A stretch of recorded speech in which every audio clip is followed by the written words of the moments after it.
land kills for the weekend period. Those hog futures have been up today. Part of that is anticipation of the trading community. Next week's government report will be a friendly one. That reportedly hogs and pig report is likely to be fairly moderate growth in the hog industry.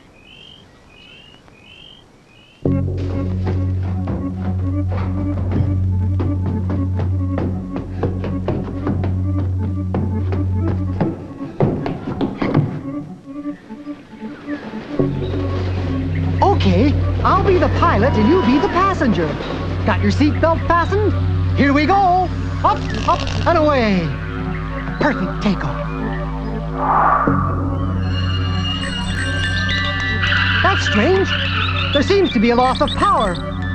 Christ, there's smoke trailing off the left engine. It's on fire. It's dead. The goddamn engine is dead. We're losing altitude. Stop! Pilot to tower! Mayday! Do you read me? Get ready to jettison. No, it's too late!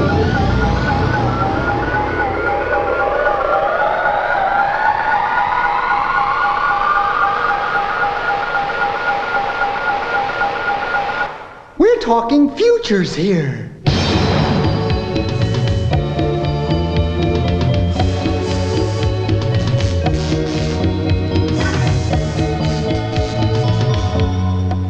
By futures, do you think I mean pork bellies and hams? By futures, do you think I mean silver coins, feeder cattle, soybean yields, or cotton? Do you think I'm interested in world trade, export and import? Do you think I follow the gold exchange, buying and selling? Well, don't I look like I play the market? Give me $10,000 and I'll invest it for you. Trust me with that little nest egg. I'll put it away for you. No problem. No problem for you. No problem for me. No problems, no questions. No questions, no answers.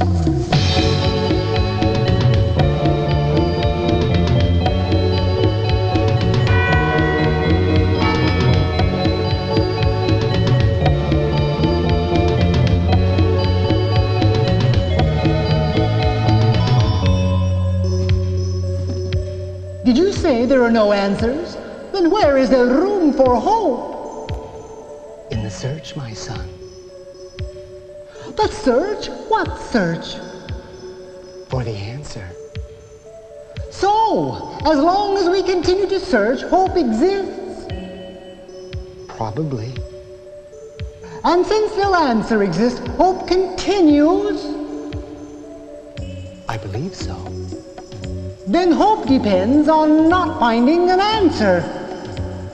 Maybe. Sounds complicated. Sounds positively confusing. I don't understand.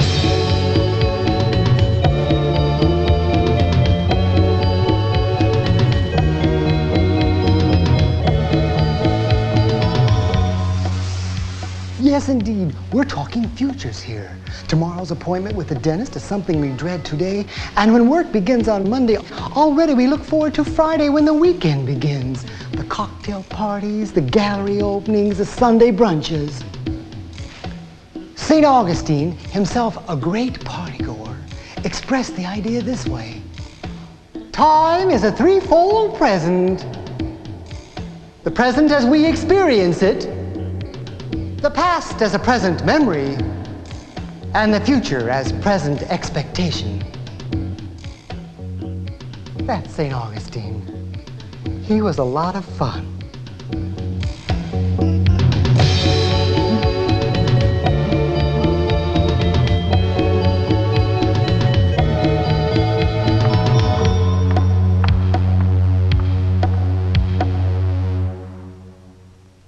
This is no ordinary twig.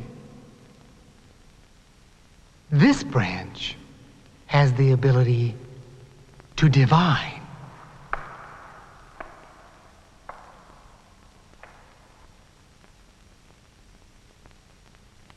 Divine anything.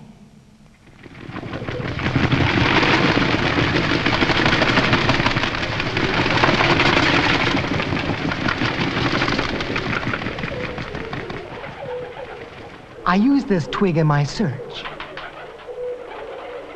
searching for subterranean water flowing in an underground fissure, a pool of oil and a vein of mineral ore, an old buried sewer pipe, an airplane downed in a mountain wilderness,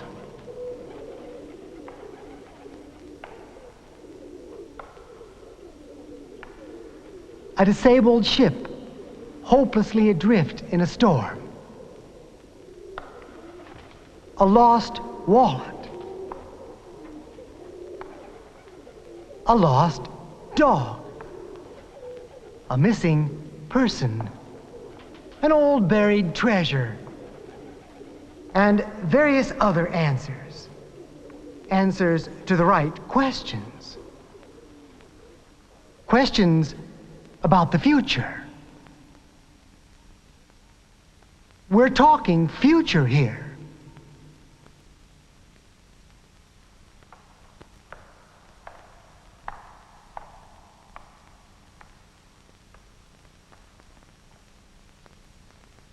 The future is not an overarching leap into the distance.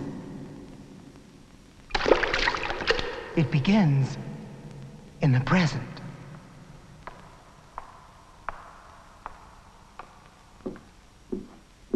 You can crash the barrier to genuine person-to-person thought communication. You can see into the future. All alone, with no help, no tricks of any kind, perform the fantastic feat that defies explanation. Sound complicated, sound confusing. You want to understand. As if reading the pages of a book, you could actually visualize the ideas, words, and images from someone else's mind right in your own head.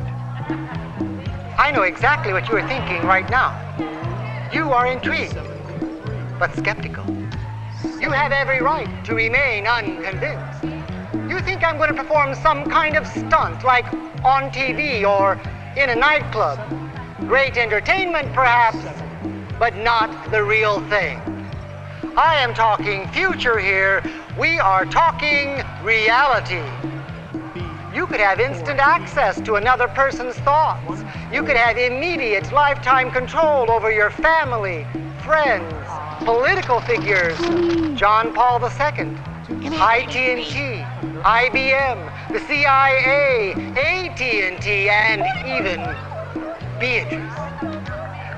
Imagine knowing in advance just what to expect from your date. No more guesswork, no more wasted time, no more will she or won't she. You are in total control. Start reading minds and begin a whole new wonderful future. When you can read the cards, there's no way to lose. Read any good minds lately?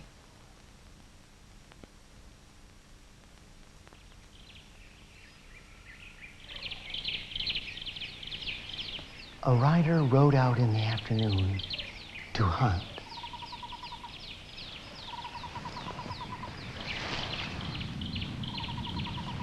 Happening to pass a certain wood, he heard a serpent, which some shepherds had caught and bound firmly to a tree, making a terrible clamor.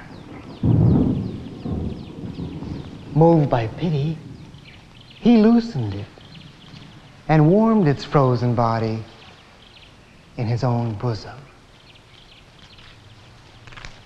No sooner had the animal found itself recovered than it began to bite its benefactor and shot a flood of poison into the wound.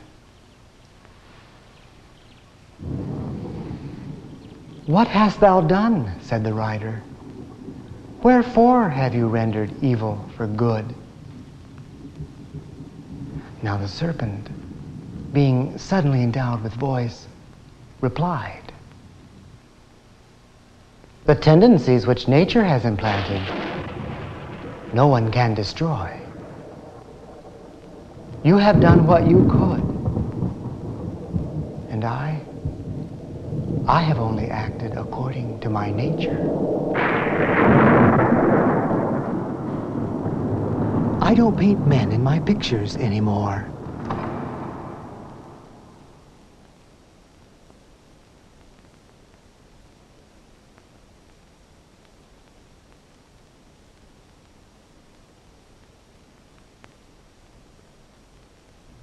No reason to paint them.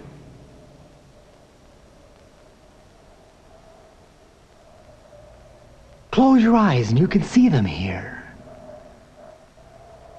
proudly wearing their uniforms. They're brave in battle, courageous, and victorious.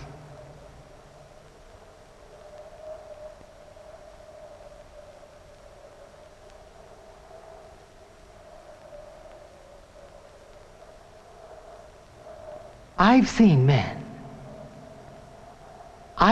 men fight and die in 2 wars. And I'm proud to say that I've never seen men fight and die more gallantly than did our boys. The boys not seen here. The boys who grew up in our villages, towns, and cities. The fathers, brothers, boyfriends, and husbands of every one of us who have proved themselves as valiant and daring and audacious as only men can when fighting for their country. No, sir. Americans have not yet forgotten how to fight a good war.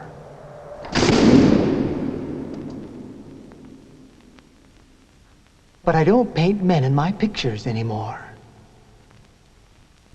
No reason to paint them. You see, I am painting the future.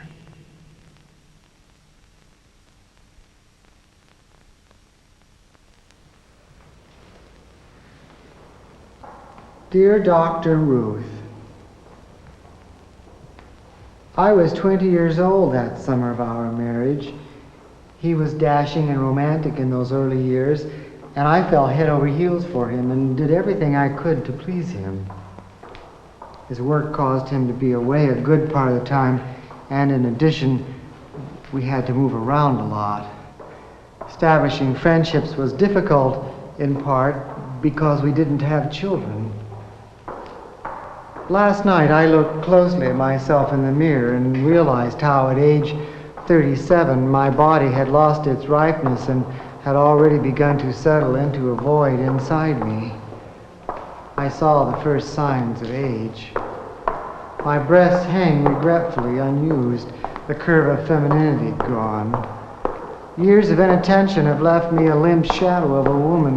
Dr. Ruth, you are my only hope. What can the future hold for me?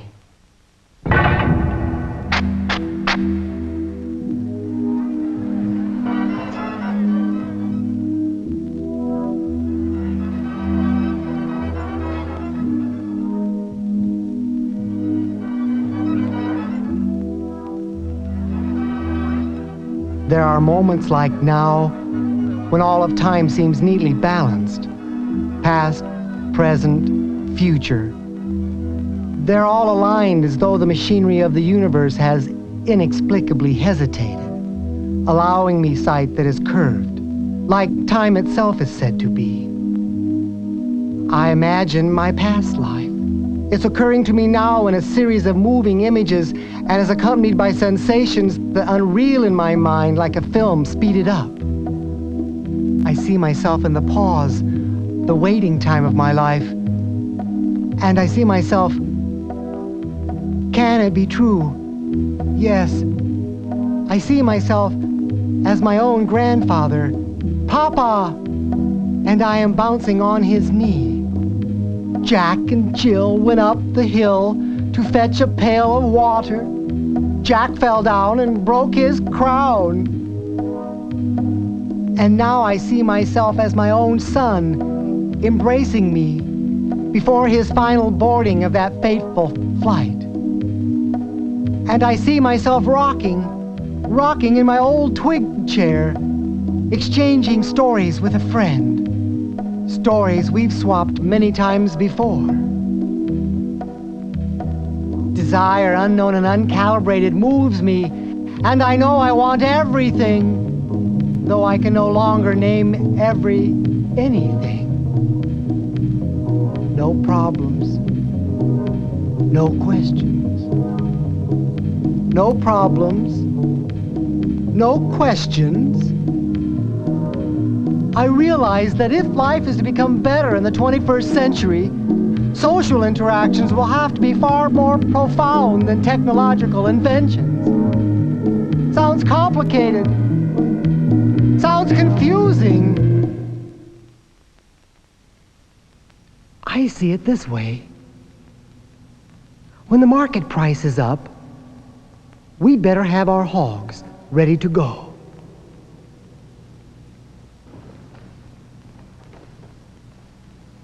Trust me.